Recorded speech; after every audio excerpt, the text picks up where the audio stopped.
এই দৃশ্য কিনা শেষে আমাকে দেখতে হলো, কিন্তু তবু আমার খুব জানতে ইচ্ছে করছে বাচ্চারা বুড়ি ভর্তি মোহর অলংকার সব ছড়াতে ছড়াতে যাচ্ছে কেন, আর গোপালের হাত দুটোই বা ঘাট থেকে বেরিয়ে দুদিকে ঝুলছে কেন? মহারাজ, আর একটা ব্যাপার কি আপনি লক্ষ্য করেছেন? কি বলো তো? গোপালের দেহ হারা কাঁধে করে নিয়ে যাচ্ছে। হ্যাঁ হ্যাঁ, ওই তো মন্ত্রী, সেনাপতি, জ্যোতিষী আর পণ্ডিত। আসলে গোপালের এই শেষ যাত্রা আমাদের কিছু শিক্ষা দিয়ে যাচ্ছে মহারাজ।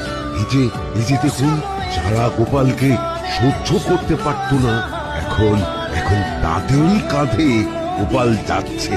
তার মানে শেষ পর্যন্ত কেউই কারোর শত্রু থাকে না, সবাই মান অভিমান করে